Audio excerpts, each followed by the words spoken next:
Hey everyone, thanks for joining us for another deep dive. Yeah. Make sure to hit that subscribe button and the bell icon so you don't miss out on any of our future Sounds explorations. right.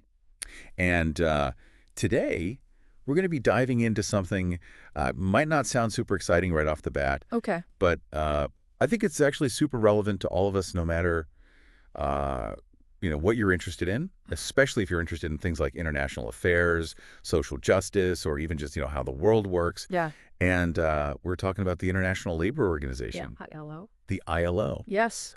So we've got this really insightful PDF document that we're going to be pulling from all about the ILO. Oh, cool. And it's honestly, it's packed with a lot more like really fascinating stuff than I thought it would be when I first saw the title. Right. So everybody knows about the UN, right? Yeah. Well, the ILO is kind of like the part of the UN that's laser focused on the world of work. That's a good way to put it. And I think when people think about the world of work, they just think about jobs, but it's so much more than that, right? Absolutely. It's not just about having a job. It's about the rights of workers, the conditions they face, the Yeah. whole shebang. Yeah, whole shebang. And honestly, it affects all of us more than we realize, whether you're a student, thinking about your future career, Right. or you're, a future diplomat, studying for the UPSC, Yeah. or even just someone who, buys clothes and food and uses technology like we all do. Yeah. The ILO's work touches our lives in ways we might not even realize. Yeah, it's really fascinating stuff, and we're going to get into all of that. Mhm. So picture this, it's 1919. The world is like just reeling for the devastation of World War I, right? And there's this burning desire to create a lasting peace. Yeah. But they realize that peace isn't just about like not fighting, you Right. know? Right. It's about building a world where everybody has a chance at a decent life. Exactly. And that's where the ILO comes in. And that realization right there that social justice is absolutely crucial for lasting peace. I think that's so important Yeah. because it's not enough to just stop the fighting. You have to address those underlying inequalities and injustices that lead to conflict in the first place. Yeah. And a huge part of that is ensuring that work, which is such a fundamental part of human life, right, Right. is conducted with dignity and fairness. Yeah, for sure. So they set up the ILO, right? And right off the bat, they do something that's really unique. Yeah. They created this thing called a tripartite structure. Tripartite structure. Yeah, and it's where workers, employers, and governments, they all have an equal seat at the table. Interesting. So it's not just about, like, laws being imposed from above, right? It's about finding solutions that work for everyone involved. That's fascinating because that tripartite structure is really at the heart of what makes the ILO so effective. I think so, too. Because it forces dialogue, it forces compromise, Yeah. and it forces everyone to recognize that they have a stake in the future of work. So it's about, finding that sweet spot where workers have their rights protected, employers can operate sustainably, Right. and governments can create policies that benefit, society as a whole. Yeah, absolutely.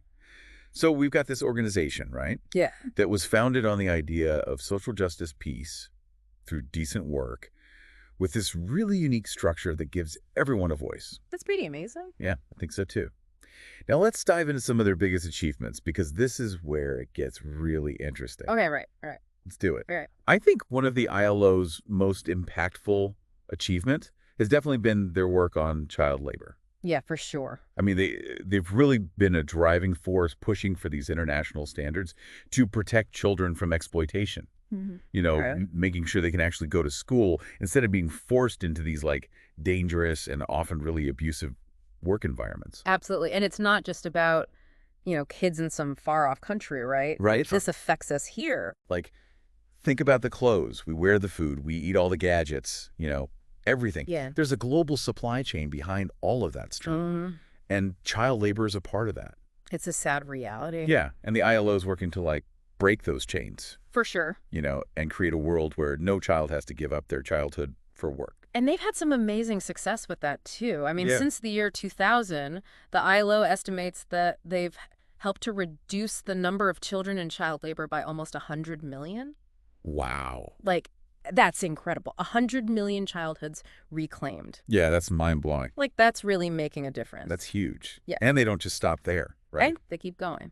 They've also been really leading the way in, promoting decent work for everyone, Absolutely. which includes advocating for things like, Fair wages, safe working conditions, the right to organize and collectively bargain. All the things that make work actually decent, right? Exactly. It's about making work not just about survival, but about, human dignity. Yeah. Personal fulfillment, contributing to society. Right. And to make that happen, they've developed these 8 core conventions that address some of the most fundamental rights at work. Like what kind of stuff? Like freedom from forced labor, freedom from discrimination, the right to a safe and healthy work environment. Those are really important. Super important. They're like a global blueprint for decent work. Yeah, that makes sense. And countries that ratify these conventions are basically saying, hey, we're committed to upholding these principles. Yeah, so it's like setting a global standard. Exactly, a level playing field, so workers all over the world can be protected from exploitation. And speaking of those conventions, I kind of want to shift gears a little bit. Okay. And talk about India's relationship with the ILO. Interesting, okay. Because as a founding member, India's got a pretty long and complex history with the organization. Yeah, they've been actively involved in shaping the ILO's agenda, and they've actually ratified 6 of the 8 core conventions. Wow, that's great. Which is pretty impressive. It shows a real commitment to, promoting decent work, both within India and on a global level. That's really good. But there are 2 core conventions that India hasn't ratified yet. Which ones? The ones dealing with freedom of association and collective bargaining. Oh, okay. I mean, I'm sure some people are probably thinking, why wouldn't a country, ratify conventions that are protecting these basic worker rights? Right. It seems like a no-brainer. Yeah.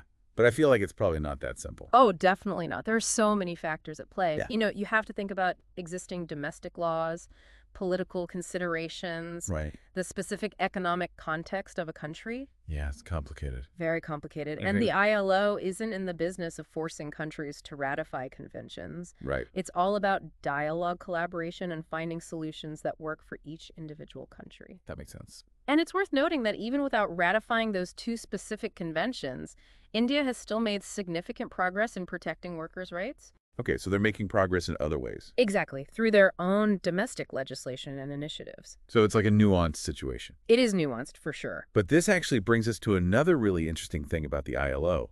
What's that? Their ability to, adapt to this ever-changing world of work. Oh, yeah, things are changing so fast. I know, right? Yeah. We're living in a time of, crazy technological advancements, globalization, new forms of work are emerging, like the gig economy. The gig economy is huge right now. Yeah, so how's the ILO, keeping up with all of this? Well, they've launched this really ambitious initiative called the Future of Work Initiative. What a name. Catchy, right? Yeah.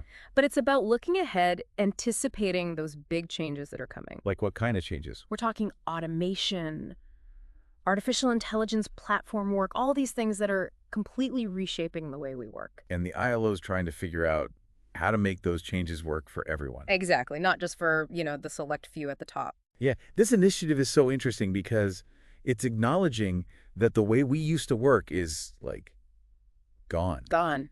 Yeah, we need new approaches to make sure everybody can thrive in this new world of work. Absolutely. And one of the big ideas to come out of this initiative is this concept of a universal labor guarantee. Oh, yeah. Have you heard about this? I have. What is that all about? It's this bold vision for the future of work where every worker, no matter what their employment status is or the type of work they do, is guaranteed certain fundamental rights and protections. So it's like a safety net for everyone in the world of work. Exactly. A floor below which no one can fall. So, imagine a world where whether you're a freelancer working from home, you're a delivery driver for one of those, gig platforms, or you're a traditional employee, you still have the right to, fair wages, safe working conditions, Social Security, the freedom to organize and collectively bargain. A powerful vision. It is. It's really cool. And it recognizes that the lines between, traditional employment and these other kinds of work are getting really blurry. Super blurry. Yeah, we need a system that protects everyone. Absolutely. And on top of that, the ILO is putting a big emphasis on lifelong learning. Yeah, because the skills you need for the jobs of tomorrow are changing constantly. Right. It's not like you can just get a degree and then you're set for life. Not anymore. You have to be constantly learning and adapting. Yeah, for sure. So the ILO is advocating for policies and programs that support lifelong learning. And that's so relevant for, students today, especially those who are thinking about taking the UPSC exams. Absolutely. The job market is so competitive and constantly changing. And the ILO's work can really provide some valuable insights for policymakers and educational institutions in India. To make sure people are prepared for the future. Exactly. Equip them with the skills they need to actually thrive. For sure. And the ILO is not just focused on skills. They're also really concerned about how technology is shaping the future of work. Yeah, it's not just about the potential for job displacement, like robots taking over all the jobs. Right. It's about making sure technology is used to benefit workers, Yeah. not just to increase profits for companies. Exactly. It's about designing work that's fulfilling and meaningful. Even as technology takes over some of those more routine tasks. That's such a good point. Hmm. We need to be thinking about creating a future of work that's both like technologically advanced Right. and human-centered, Absolutely. A future where work is not just about efficiency and productivity. but about like human well-being, Yeah. creativity, social connection, all that good stuff. Exactly. And that's where the ILO's work is so crucial. Yeah. They're not just reacting to what's happening now. They're actually shaping the future of work. I love that. A future that's fairer, more inclusive, more sustainable. It's so inspiring to see an organization that's been around for over a century, I know, right? still pushing the boundaries and tackling these big issues. It gives you hope. Yeah, it really does. So welcome back to the deep dive as we kind of wrap up our exploration of the ILO. Mm-hmm. Want to circle back to India for a sec. And their journey with the ILO, particularly when it comes to those two core conventions we talked about earlier. Right. The freedom of association and collective bargaining. Yeah, exactly. It's interesting, right? It is. India's got this long history of trade unions, worker activism, Mm-hmm. and they've made good progress on a lot of labor rights. Yeah. But those two conventions are still hanging out there unratified.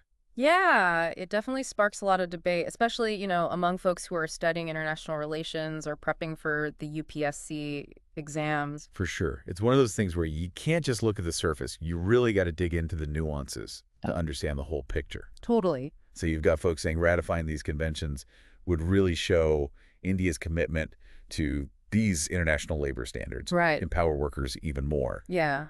But then on the other hand, you've got this incredibly diverse labor market Mhm. in India, Mhm. mix of formal and informal sectors. It's complicated. It's super complicated, right? Yeah. And there are concerns about how those conventions would work with existing laws and practices. Right. How do you implement something like that in such a vast and varied landscape? It's a tough question. Yeah, it's not an easy one.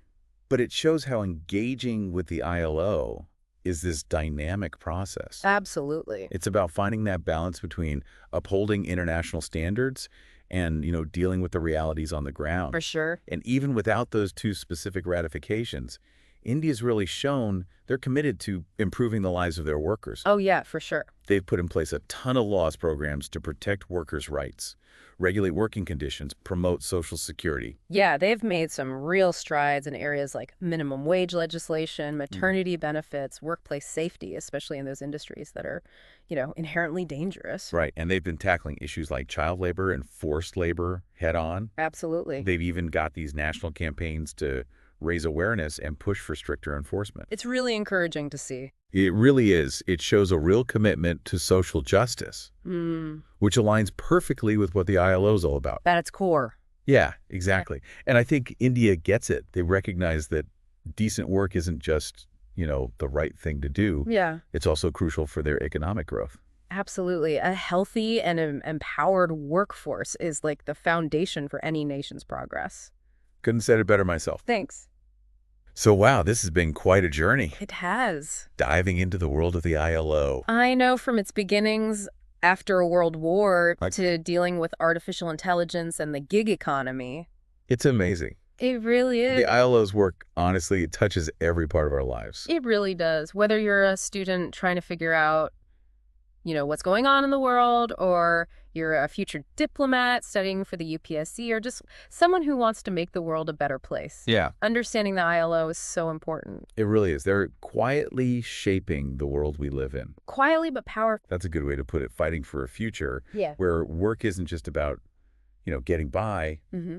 but about living with dignity, opportunity, and having a voice. It's a beautiful vision. It is, and it's something worth thinking about. The clothes we wear, the food we eat, the technology we use. All of it. It's all connected to the world of work. It really is. And And the ILO is right there working to make that world a little bit fairer, a little bit more just... I'm so glad we got to take this deep dive with you all today, and I hope you've come away with a new appreciation for the ILO and all the amazing work they do. Me too. And hey, if you're loving these deep dives as much as we are, Yeah. make sure to hit that subscribe button and the bell icon so you don't miss out on any of our future explorations. Don't be a stranger. Exactly. We'll see you next time.